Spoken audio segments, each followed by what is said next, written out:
las 20 y casi 5, si les parece, entonces vamos a ir dando comienzo, les damos la bienvenida a una nueva sesión científica de la Sociedad Uruguaya de Hematología. Muchas gracias por acompañarnos hoy. Y bueno, hoy nos convoca un tema muy importante que hemos sentido seleccionarlo justamente por lo que convoca y por lo que refiere a la práctica clínica que todos utilizamos distintas herramientas en la práctica de la hematología. Quiero agradecer al doctor Juan Pablo Gambini por su disposición, por hoy hacerse su tiempo y su preparación para poder estar con nosotros. El doctor Gambini es director médico adjunto al Centro Uruguayo de Imagenología Molecular, del CUDIM. Y bueno, hoy le solicitamos que nos acercara cuáles son las novedades en cuanto a lo que es la imagenología desde el punto de vista de la medicina nuclear, del PET, con los nuevos marcadores y cuáles son sus aplicaciones en relación a la hematología. Así que, Juan Pablo, muchísimas gracias. Y te damos la palabra para poder compartir tu exposición y sin duda quedarnos luego para realizar las preguntas que sean pertinentes. Perfecto, bueno, muchas gracias por la invitación. La verdad que es un gusto estar con ustedes, tratar de transmitirles algunas de las cosas que se están haciendo aquí en el CUDIM. Vamos a ver si pueden ver ustedes la presentación. ¿Pueden verla? Sí, perfecto. ¿Me escuchan? Bien. Sí, todo perfecto. Así, como todo. Estos temas de PET-CT en cáncer de mama, aplicaciones clínicas, como ustedes van a ver, les voy a traer una pequeña visión de lo que existe en la imagenología molecular y que podemos llevar acá adelante en el CUDIM. Vamos a ir viendo trazadores convencionales como el FDG, la glucosa marcada, pero también vamos a ir hacia nuevos trazadores. Vamos a hablar del fluoroestradiol, vamos a hablar del FAPI, vamos a ver la posibilidad de evaluar esta enfermedad desde diferentes puntos de vista. Quizás yo me concentre más en aspectos nucleares, así, pero es importante entender que se trata de una patología que abarca diferentes especialidades, como mencionaba anteriormente, y que para el tratamiento de la misma y su diagnóstico es necesario una visión en conjunto, ¿no? Y la suma de las partes vamos a hacer que los pacientes puedan tener una mejor diagnóstico y un mejor tratamiento. Entonces, para comenzar, me gustaría hablar algunos conceptos sobre lo que viene a ser blancos moleculares. Fíjense ustedes en esta primera imagen, arriba a la izquierda, está representada una célula tumoral, ¿sí? Y en la superficie tiene una proteína blanco, algo que caracteriza a esa célula tumoral, ¿sí? Lo que nosotros vamos a desarrollar va a ser una molécula dirigida que va a ir a reconocer esta proteína blanco y que va a estar asociado con un compuesto radioactivo que la va a marcar, ¿sí? La forma de unirse compuesto radioactivo con la molécula dirigida es lo que se conoce como conector o linker. Entonces, de esta forma, nosotros tenemos un radiofármaco que va a reconocer en forma específica un componente esencial de esa célula tumoral. Y entonces nosotros en la presentación de hoy vamos a estar hablando de lo que viene a ser del FDG, del FES, del fluoroestradiol y del FAPI. Estas sustancias, una vez que se hacen su síntesis, tienen una vida corta media que abarca un cierto tiempo y es por eso que nosotros vamos a inyectarlo en forma intravenosa, se va a distribuir por todo el cuerpo, se va a unir a los sitios donde se encuentre la metástasis y después a continuación nosotros vamos a hacer las imágenes del PET-CT. El PET-CT nosotros vamos a encontrar el CT, que viene a ser la tomografía, que vamos a ver las estructuras, los órganos, los huesos, ¿sí? Después vamos a pasar a ver la función con el PET la tomografía de emisión de positrones, y después vamos a fusionar los dos estudios. Y la fusión de los dos estudios nos va a permitir a nosotros tener una mejor idea de la localización de las estructuras que nos llaman la atención. Aquellas, por ejemplo, que tienen una mayor avidez por la glucosa. Y este concepto de lo que acabamos de hablar nos van a llevar hacia lo que viene a ser a lo que es la medicina de precisión. Nosotros vamos a ir por medio de la imagen molecular, imagen PET, ¿sí? Vamos a hacer la visualización de los blancos moleculares funcionales. Nos va a permitir identificar las diferentes estructuras que tienen algo que los caracteriza, ya sea el consumo de glucosa, la expresión de receptores de estrógeno, etcétera, ¿sí? Y nos va a permitir identificar en dónde se encuentra. En función de eso, nosotros vamos a poder hacer la estratificación de cáncer, ¿sí? Según la expresión de ese blanco. Y entonces, por ejemplo, en este caso, pudimos identificar una correcta identificación de blanco, ¿sí? En este caso, no totalmente. Y en este caso no hubo asociación con el blanco molecular, no se pudo identificar. Y entonces, de esta forma, nosotros podemos clasificar los pacientes según la unión que nosotros tengamos a esos blancos moleculares. Entonces, nosotros podemos suponer que aquellos que tenemos ese blanco molecular bien identificado, nosotros podríamos pensar que podríamos usar dianas específicas contra ese blanco y podríamos pensar que adoptando una terapéutica adecuada podríamos tener una respuesta favorable. En este caso, en segundo caso, se esperaría una respuesta no evaluable, que nosotros no sabemos si va a poder funcionar esa terapia o no, porque no tenemos una confirmación absoluta.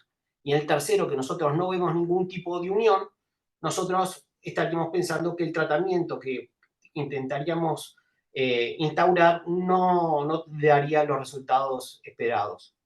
Sería una respuesta desfavorable, ¿sí? Entonces, nosotros vamos desde la visualización de blancos moleculares, luego, a partir de eso, nosotros podemos clasificar a los pacientes según la expresión de estos blancos, y después de eso podemos ir a un tratamiento basado en la expresión de esos blancos, ¿sí? Un ejemplo que nosotros vamos a ver después quizá puede ser el del fluorestradiol, ¿sí? La expresión de los receptores, y en función de eso el tratamiento que nosotros podríamos hacer sobre la expresión de esos receptores. Entonces, si nosotros vamos al primer trazador que mencionamos, que es el que se hace de la rutina en la medicina nuclear, que es el FDG, el fluorodeoxiglucosa, ¿sí? La glucosa marcada con flúor 18, flúor radiactivo, ¿sí? Es el trazador que nosotros vamos a inyectar en forma intravenosa, se va a distribuir por el cuerpo y nosotros vamos a ver qué pasa en las células, ¿sí? Acá tenemos un vaso, tenemos la glucosa común. La glucosa va a pasar por los capilares y va a ser transportada al interior de las células por transportadores específicos GLUT. Una vez en el interior del celular, esa glucosa va a ser tomada por exoquinasas, ¿sí? Y va a continuar su vía metabólica hacia el metabolismo celular. Pero en el caso de la FDG esto no ocurre, ¿sí? Sí va a ser transportada al interior de las células, ¿sí? Y una vez ahí también va a ser captada por la exoquinasa, así va a ser procesada, y vamos a tener el flúor de oxiglucosa 6-fosfato. Pero este compuesto no puede continuar la vía metabólica y va a quedar acumulado dentro de la célula. Las células tumorales tienen un mayor metabolismo, tienen una mayor expresión de transportadores GLUT, ¿sí? Y directamente una vez que ingresa queda acumulado el FDG. Entonces nosotros estaríamos viendo que esas células tumorales tienen una mayor acumulación de FDG que nos permitiría distinguirlas de las células normales, ¿sí? Y de esta forma es el concepto de que tenemos una biodistribución normal, entonces donde ustedes pueden ver en este paciente el cerebro, el corazón, los riñones, el hígado, vejiga, ¿sí? Se pueden ver grandes vasos, y eso hace parte de una biodistribución normal. Todo lo que se aleje de esta biodistribución normal, nosotros tenemos que prestar atención. Entonces, si nosotros vamos al FDG, en el caso del cáncer de mama, nosotros tendríamos que considerar también el tipo histológico de lo que estamos hablando, del tipo de tumor de mama que estamos hablando, ¿sí? No todos los tipos de cáncer de mama tienen la misma afinidad por la FDG, ¿sí? Ustedes fíjense acá, el cáncer de mama ductal invasivo, que es un porcentaje de cáncer de mama de un 70 o un 80%, tiene una alta captación. El cáncer de mama inflamatorio, que comprende el 1 al 5%, también lo tiene alta. Pero, sin embargo, aquellos cánceres de mama que son lobulillar y pasivo, ¿sí? Que comprende un 5 a un 50, tiene una baja captación de FDG, ¿sí? Entonces, esto es muy importante a tener en cuenta al analizar las imágenes de FDG con respecto a la histología del cáncer de mama. También es importante analizar el tamaño de la lesión. Aquellas lesiones que tengan un tamaño menor de 1 centímetro, a veces por una cuestión de resolución no vamos a poder identificarlas claramente. Entonces, si son lesiones pequeñas, a veces se dificulta su identificación. También, si vamos a una clasificación molecular, ¿sí? Lo mismo, vamos a tener una clasificación en la cual la captación de FDG va a ser variable, ¿sí? Y acá tenemos considerados el subtipo luminal A, B, con ER2 negativo, B, ER2 positivo, ER2 enriquecido y triple negativo, ¿sí? El estado de los receptores de estrógenos y de progesterona, el ER2, el KI67, el estado de proliferación, el grado, el pronóstico y eventualmente el tratamiento que uno podría aplicar, ¿sí? Si nosotros aplicamos todo esto y lo asociamos con el grado de captación de FDG, vamos a ver que el luminal A tiene una baja captación de FDG, ¿sí? Y tenemos después el luminal B, una moderada alta, el ER2 enriquecido, una alta, y el triple negativo es muy alta. Entonces, nosotros tenemos que considerar, como les mencionaba anteriormente, no solamente el decir qué tipo de cáncer de mama es, sino qué características tiene, cómo está caracterizado desde el punto de vista de inmunohistoquímica. No es una única enfermedad, tiene varias características que lo hacen bastante particular y nosotros cada una de estas particularidades a nosotros nos es relevante. Entonces, cuando nosotros pasamos, teniendo en cuenta esas características, nosotros pasamos a pensar cuándo es que nosotros podríamos estar usando el FDG en pacientes con cáncer de mama, ¿no? Y entonces nosotros podríamos estar hablando de la estadificación inicial, en la detección de recurrencia, en la evaluación del tratamiento neoadyuvante, en la evaluación de metástasis óseas, cuando los métodos convencionales son inconclusos, en la planificación de radioterapia y en la evaluación de la respuesta del tratamiento sistémico en el cáncer de mama metastásico. Son varios puntos, vamos a tratar de ir uno por uno en cada uno de ellos. Entonces, en la estadificación inicial, en el cáncer de mama, nosotros vamos a ver que el PET-CT con FDG tiene mejor precisión que las pruebas de imagen convencionales para la detección de metástasis. La estadificación precisa de cáncer de mama es importante para determinar el pronóstico y el tratamiento. El PET-CT con FDG puede ayudar a identificar a los pacientes con enfermedad metastásica, lo que puede conducir a cambios en el tratamiento. Y es menos invasivo que la biopsia. Ahí están representados los estadios y sobre todo en azul ustedes ven el estadio 2B, ¿sí? En el cual se ha demostrado que aproximadamente el 15% de los pacientes de estadio 2B van a ser reclasificados como estadio 4 por el PET-CT con FDG. Después tenemos el estadio 3A, 3B y 3C, ¿sí? En rojo. Nosotros vamos a tener que aproximadamente el 30% de los pacientes de estadio 3 van a ser reclasificados como estadio 4 por el PET-CT con FDG. Y por último, el estadio 4, vamos a ver que el PET-CT con FDG es más preciso que el CT y el centellograma óseo para evaluar la respuesta a la terapia y la recurrencia. La segunda indicación de la que mencionábamos, la detección de recurrencia. Vamos a ver qué ventajas tiene el PET-CT con FDG en la recurrencia de cáncer de mama. Vamos a ver que tiene una alta sensibilidad y especificidad para la detección de recurrencia, puede detectar la recurrencia en sitios ocultos y puede ayudar a tomar decisiones más informadas sobre el tratamiento el pronóstico. Sobre todo hay que tener en cuenta que uno tiene que tener el PET-CT basal y luego, después del tratamiento, hacer un nuevo de control. Y nosotros podemos observar en este caso, en este paciente, que es la presencia de una recurrencia. Con respecto a la evaluación del tratamiento neoadyuvante, nosotros también vamos a ver, jerarquizar qué ventajas tiene. Vamos a ver que puede detectar la respuesta al tratamiento antes de la cirugía, puede ayudar a identificar los pacientes que podrían beneficiarse de un tratamiento adicional y puede ayudar a planificar el tratamiento posoperatorio, ¿sí? Acá tenemos un mismo paciente, como veíamos anteriormente, ¿sí? Con el cáncer de mama, con una captación importante en la situación basal, y luego que se le hace el tratamiento de neoadyuvancia, vemos que todavía hay una pequeña captación muy leve, ¿sí? Que podríamos catalogar como respuesta no total, pero casi total.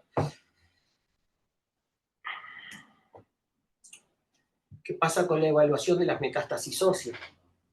Nosotros vamos a ver que el PET-CT con FDG puede ayudar a determinar la extensión de la enfermedad metastásica, identificar los pacientes que podrían beneficiarse de un tratamiento específico para las metástasis óseas y monitorear la respuesta del tratamiento.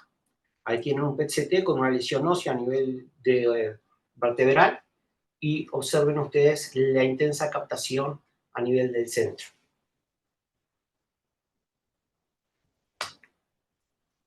Dos indicaciones más.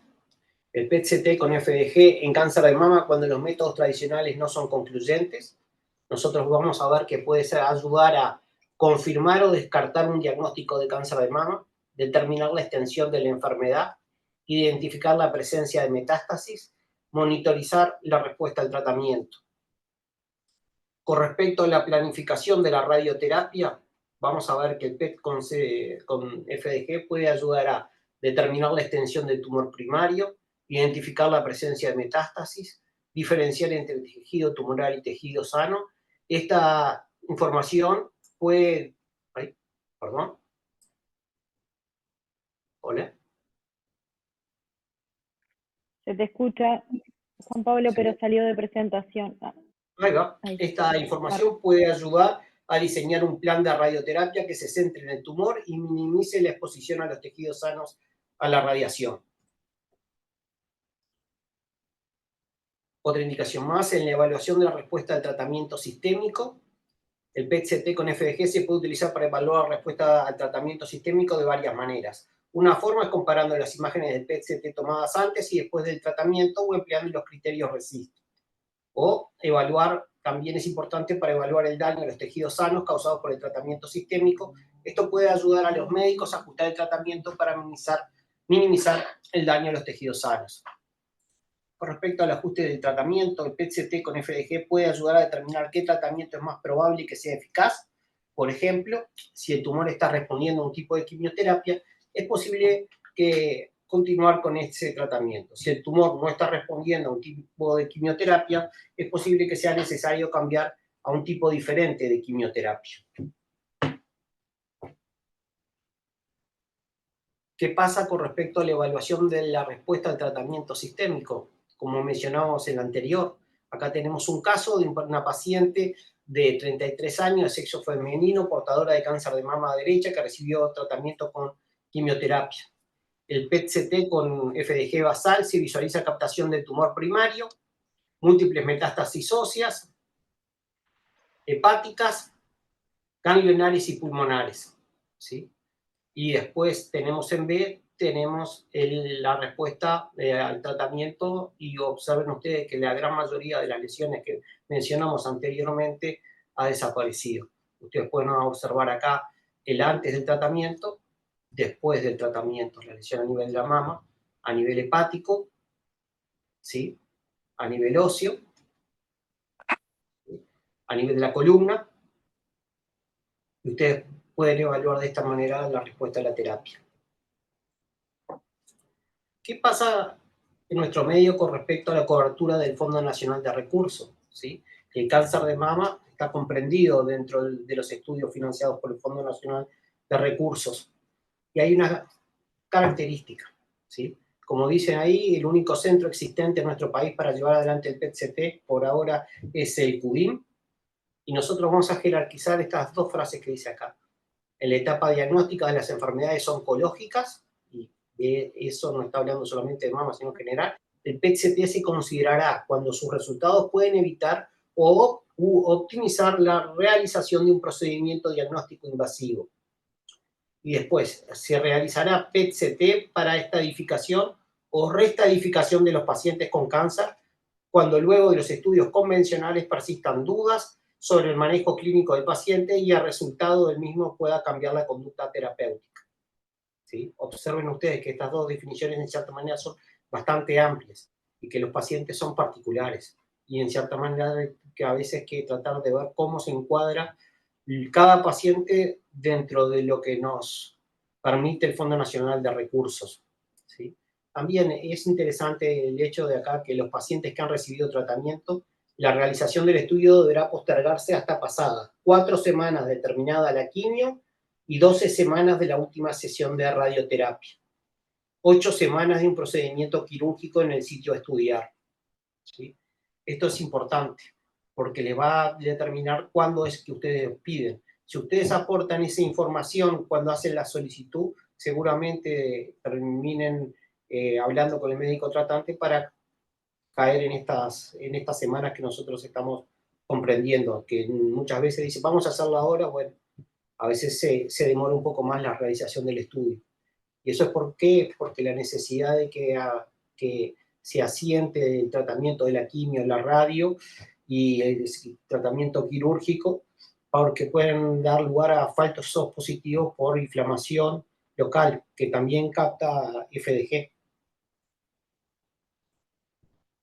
Entonces, con ahí estaríamos terminando con lo que viene a ser el FDG, ¿sí?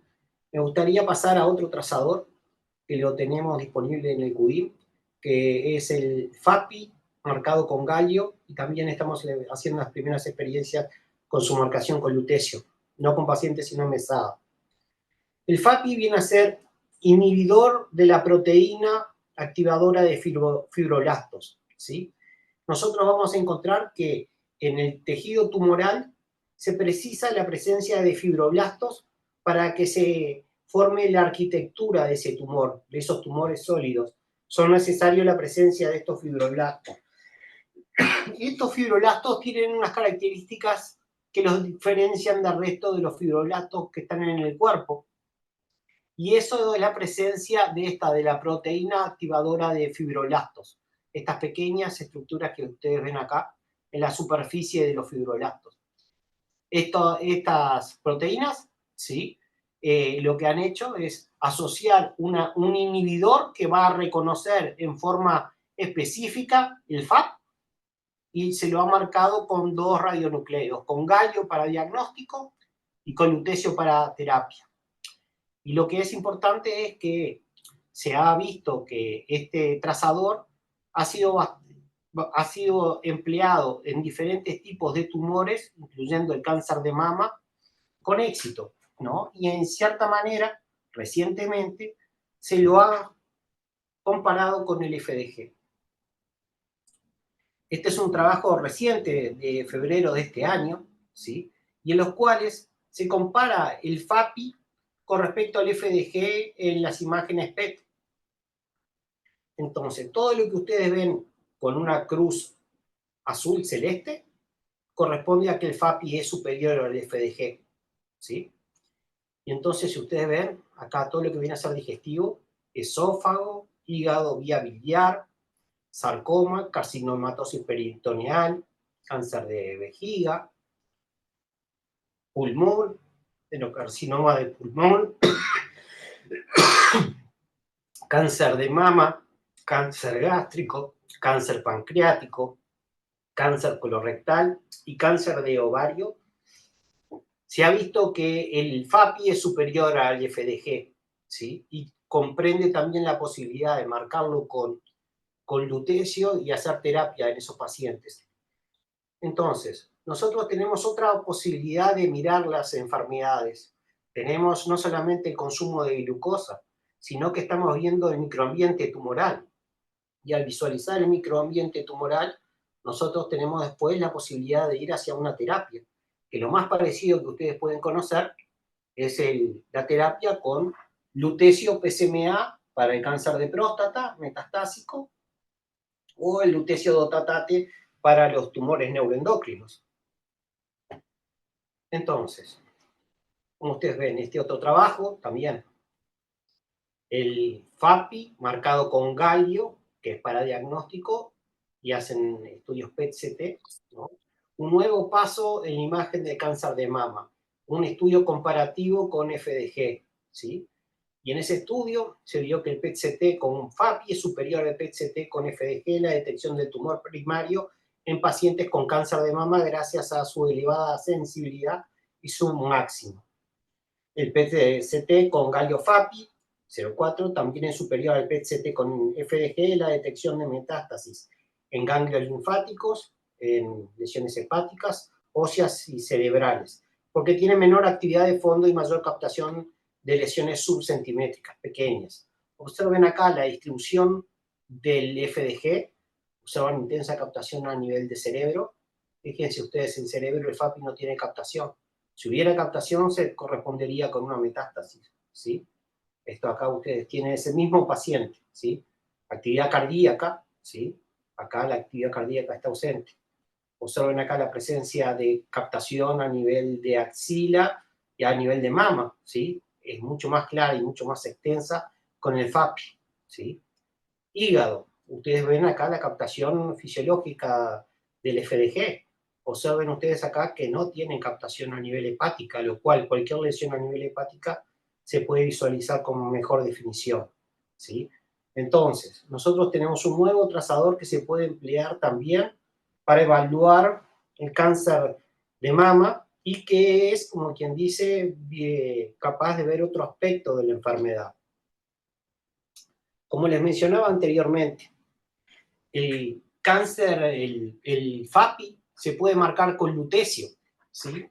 Y ya hay unas primeras experiencias.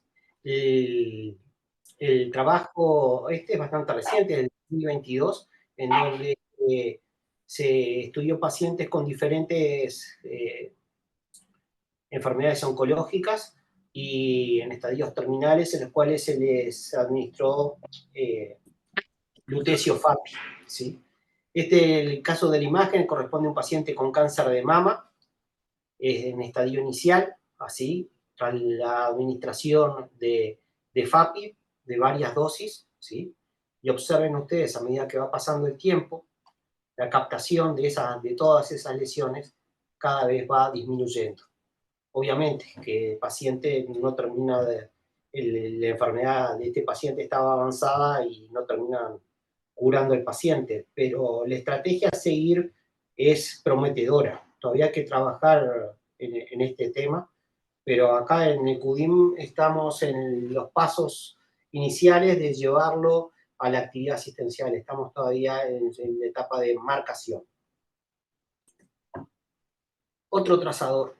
Como yo les comentaba, tenemos la posibilidad de hacer trazadores bien interesantes. Hablamos del FDG, hablamos del FAPI, ahora quiero hablar de fluoroestradiol, ¿sí?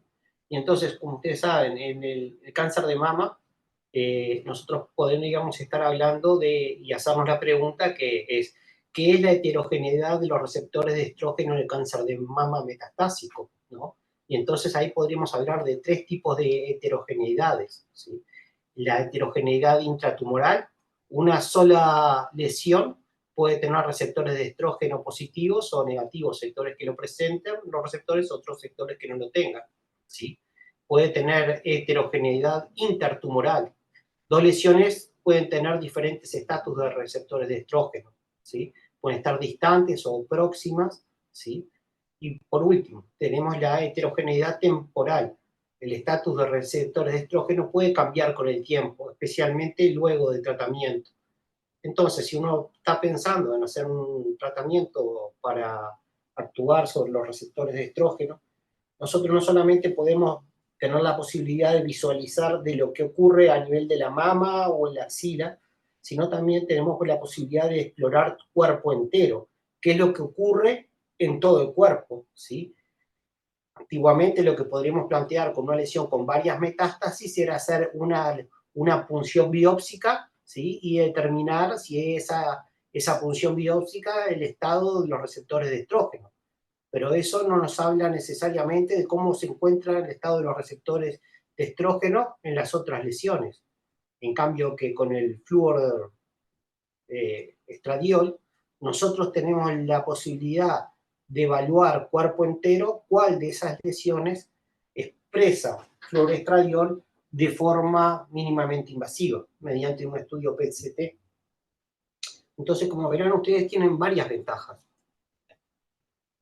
El fluorestradiol ya tiene un nombre comercial en Estados Unidos, el nombre es Seriana, fue aprobado por la FDA en el 2020. Esa imagen que tienen ustedes aquí corresponde a una biodistribución normal. Observen ustedes la intensa captación a nivel hepático y la eliminación a nivel gastrointestinal, renal. Así, entonces, nosotros a partir de esto, nosotros podemos evaluar todo lo que se aleje de la biodistribución normal. Se han hecho guías de usos apropiados para el PET-CT para la visualización de los receptores de estrógeno, con 16 alfa, 18 flúor, fluororo, 17 beta, fluoroestradiol, es un nombre largo, más fácil conocido como FES, ¿sí? Y las indicaciones se basan en evaluar los receptores de estrógeno cuando se considera la terapia endocrina, ya sea en el diagnóstico inicial del cáncer de mama metastásico o después de la progresión de la enfermedad de la terapia endocrina. La otra opción es para evaluar el estado de los receptores de estrógeno, de las lesiones que son difíciles o peligrosas de biopsiar, y para evaluar el estado de los receptores de estrógeno en lesiones cuando otras pruebas no son concluyentes. Hay que tener en cuenta, ¿sí?, que se recomienda no tomar tamoxifeno durante 8 semanas antes de hacer el estudio con FES, y también se recomienda no tomar fulvestrant durante 28 días antes de hacer el estudio. Así, porque podría en cierta manera estar compitiendo con las imágenes que vamos a obtener. Entonces, ahí ustedes están teniendo lo que viene a ser un estudio con FDG de un paciente con cáncer de mama, ¿sí?, el cerebro, el corazón, vejiga, ¿sí?, y varias lesiones en todo el cuerpo, ¿sí? Pero ¿qué pasa cuando le hacemos el FES, ¿sí? Un día después del PET con FDG, observen la gran cantidad de lesiones que son positivas para receptores de estrógeno, en todo, en estructuras óseas, cómo se definen, ¿sí? Y entonces de esta manera nosotros podemos en forma mínimamente invasiva, mediante un estudio PET, evaluar la existencia de los receptores de estrógeno en todas las lesiones que presenta el paciente, si expresan o no expresan receptores de estrógeno. Y en función de eso tomar decisiones terapéuticas. También va a afectar en cierta manera el pronóstico. Por último, me gustaría despedirme con esta imagen de lo que son blancos moleculares. Nosotros hablamos de lo que es el FDG, el metabolismo glucídico, hablamos del fluorestradiol a nivel de los receptores de estrógenos, hablamos del FAPI, de los inhibidores de la proteína activadora de fibroblastos, que son esos que se encuentran en la arquitectura tumoral, así. Pero si ustedes prestan atención, en el cáncer de mama se podrían usar una gran variedad de trazadores. Y esto es lo interesante que tiene la imagenología molecular, que cada estudio le puede brindar una visión sobre un mecanismo particular que tiene ese tumor, ese cáncer de mama. Quizás con un solo trazador no tengamos una respuesta total a la situación particular de ese paciente, pero podemos acercarnos. Y esto es un área de sumo interés en las cuales vamos a ir desde una etapa que va desde el diagnóstico a después eventualmente quizás con una terapia con lutecio-FAPI. Y vamos a estar haciendo teragnosis, diagnóstico y terapia, porque si capta galio-FAPI, después podríamos pensar en ese paciente como un potencial paciente que se podría beneficiar de la terapia con lutecio-FAPI. Entonces, por último, quisiera mostrarles a todo el equipo que está trabajando del CUDIM, que son médicos, técnicos, químicos, administrativos, un gran equipo humano que está trabajando para llevar adelante todas estas trazadores, imágenes y actividad asistencial. Y seguramente ustedes se han contactado en algún momento con alguno de los médicos acá en el CUDIM para evaluar a algún paciente o ver qué se puede hacer con respecto al diagnóstico. Quiero que sepan que somos un centro de puertas abiertas, que sus inquietudes nos importan, que ustedes nos pueden llamar todas las veces que quieran y que estamos acá para aclarar o acompañarlos en las dudas que tengan con sus pacientes. Muchas gracias.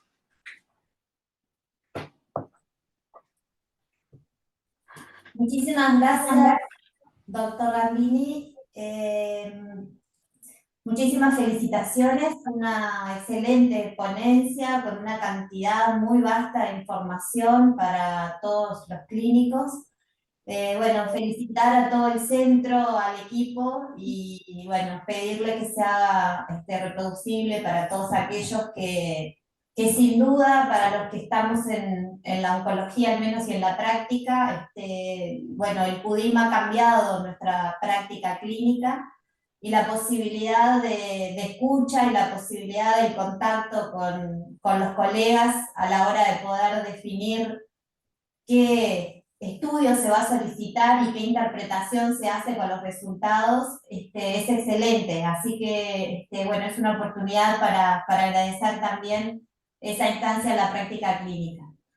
Yo dejo abierta quizás para algunos comentarios o preguntas.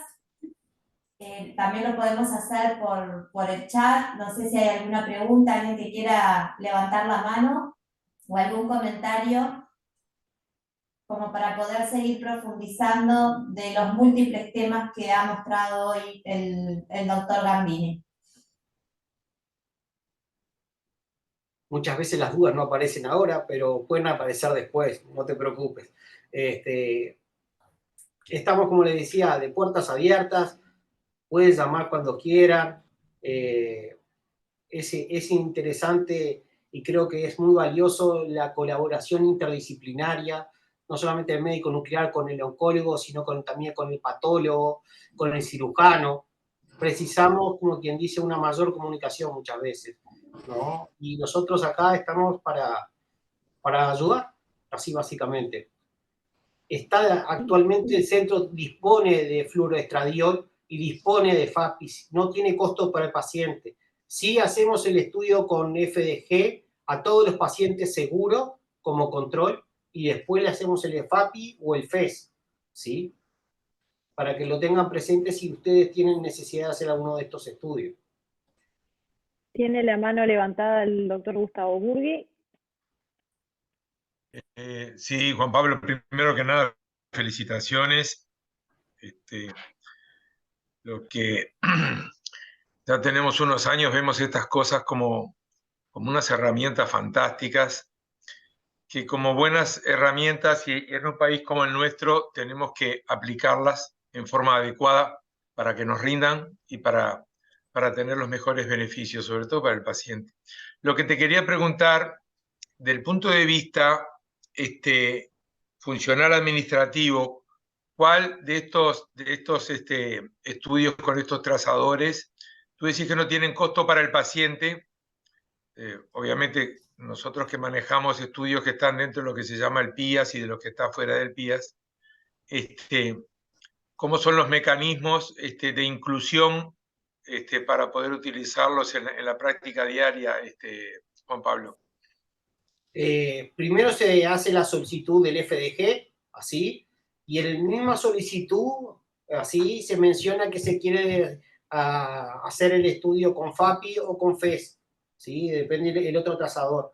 Entonces ahí nos ponemos en contacto con ustedes y vemos así la oportunidad de hacerlo, cuándo hacerlo. Así, tenemos, como quien dice, cada producción de FAPI nos rinde para hacer unos 2 pacientes más o menos, y estamos haciendo actualmente una demanda de una vez por semana. Así, entonces tenemos 2 FAPIs y 2 FES. Si la demanda aumentara, nosotros empezaríamos a hacer más. Pero como hasta ahora la demanda ha sido bastante baja, la cosa va, tranquilo. Si ustedes hacen la solicitud del FDG, que es lo que cubre el fondo, el resto de los estudios nosotros nos encargamos. así. Por ahí venía la pregunta si teníamos que agregar algo de la evolución o de la historia clínica para poder ser abordados los otros trazadores que ustedes están manejando. Por ahí venía. Sí, creo que directamente la literatura cada vez es más robusta en el sentido que hay más información con respecto a estos nuevos trazadores, así la utilidad que tienen, ¿no? Nosotros estamos haciendo nuestra experiencia y directamente es una actividad más bien, como quien dice, en el centro es académica, ha pasado por el comité de ética, ha sido aprobada, ¿sí? Y entonces directamente nosotros creemos que eso no tiene costo ni para el paciente ni para la institución. Así que directamente el médico tratante, si considera que puede beneficiar al paciente, no hay inconveniente. Así, tenemos criterios de inclusión y de exclusión, así, pero todo está basado inicialmente con que tenga un estudio con FDG previo, el estándar. Perfecto, Juan Pablo. Dejo para que los demás compañeros puedan hacer alguna pregunta y reiterarte las felicitaciones por la exposición. Muchas gracias. La doctora Silvina Heisen tiene levantada la mano. Buenas noches, felicitaciones Juan Pablo, la verdad que muy clara la exposición. Y voy a hacer dos preguntas en relación a FAPI. Digo, al igual que en FDG hay un marcado diferencial en los subtipos tumorales, y con relación a FES, podría llegar a no sustituir por lo que acabaste de decir, pero sí ir acompañando en aquellos tumores que tenemos el diagnóstico de ser lobulillar o en los luminales A, que en general digo, comparten, ¿no? Digo, el hecho de ser un luminal A y un lobulillar. Sí, con respecto a la primera, yo por lo menos no he encontrado tanta literatura específica sobre el cáncer de mama y el FAPI. Sí hay reportes, pero no hay grandes series. Es relativamente bastante reciente. Por lo pronto, en el Congreso americano del año pasado, se planteaba que eventualmente en la evolución es posible que el FAPI pudiese desplazar el FDG, ¿no? Son mecanismos fisiopatológicos diferentes lo que se está viendo, y lo que tiene más interesante es esa pata terapéutica, ¿no? Todavía resta seguir avanzando en el conocimiento, estaría bueno tener una mayor precisión. Cuanto más información tengamos de cada paciente con cáncer de mama que se haga, FAPI, podremos quizás avanzar un poco más en resolver esa pregunta, contestar esa pregunta. Y la segunda, ya me había olvidado en qué andaba, con el del FES, con los estrógenos, sí, la oportunidad de hacerlo también. Creo que ahí van más ustedes que nosotros. Así, el cuándo, ¿no? Tener, como quien dice, la posibilidad de hacerlo, no tiene mayores inconvenientes. Sí lo vamos a hacer con un FDG.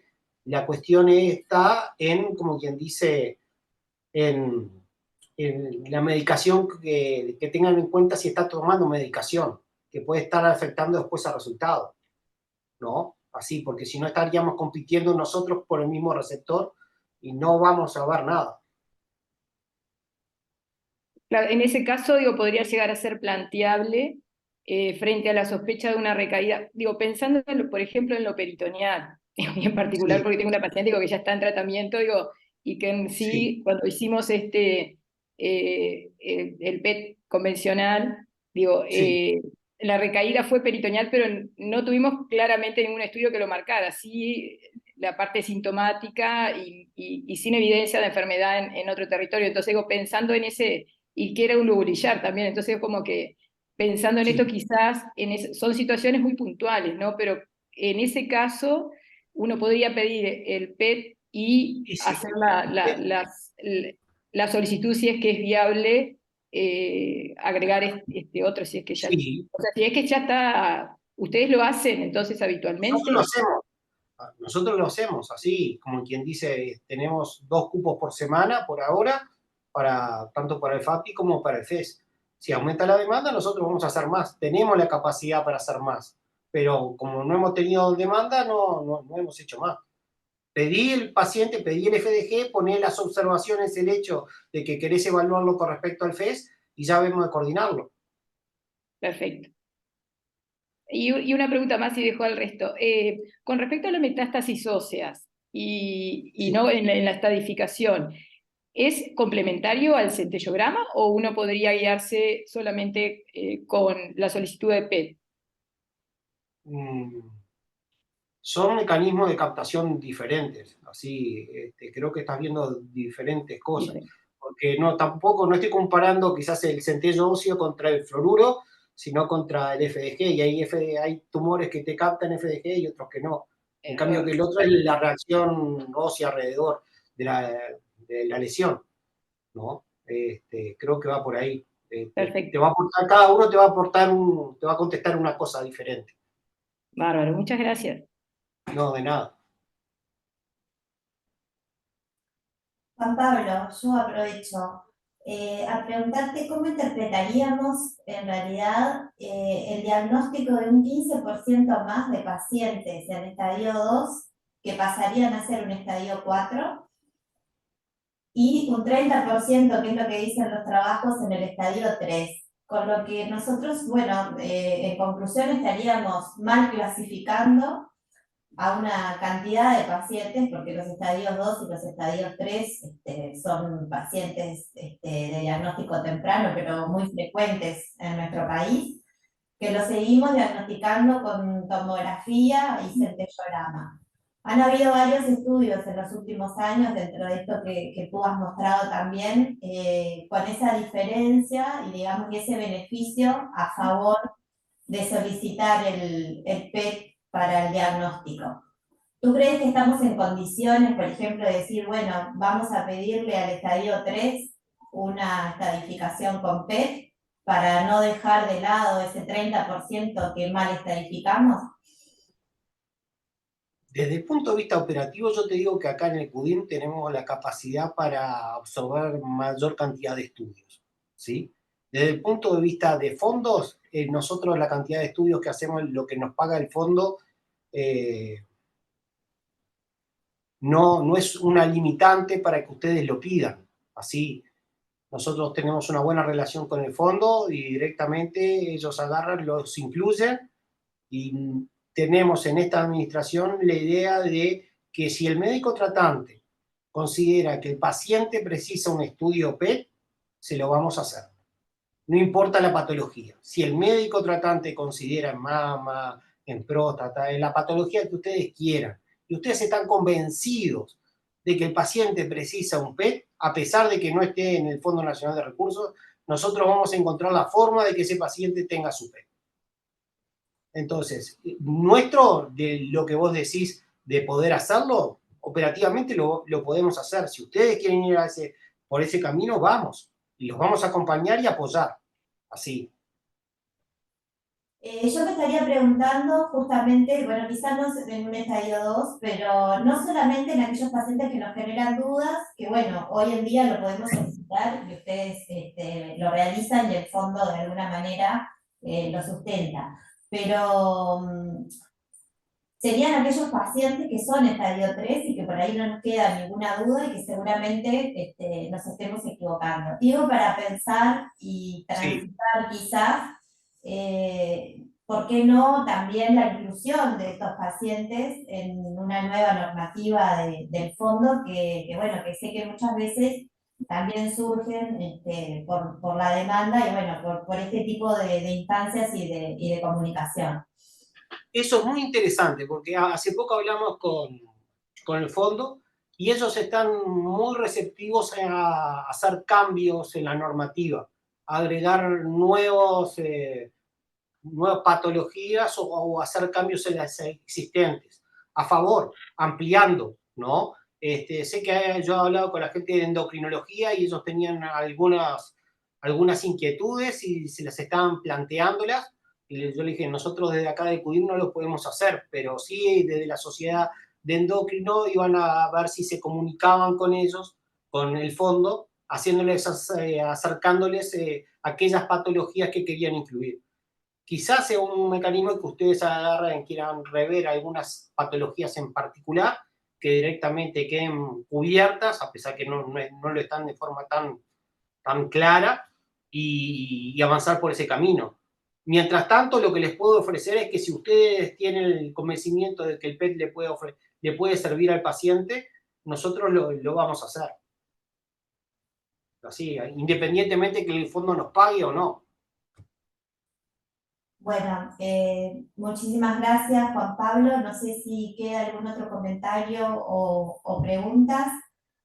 Si no, nuevamente, muchísimas gracias, Juan Pablo, nuevamente por tu dedicación y por acompañarnos y por esta disponibilidad tan amplia que nos comentás.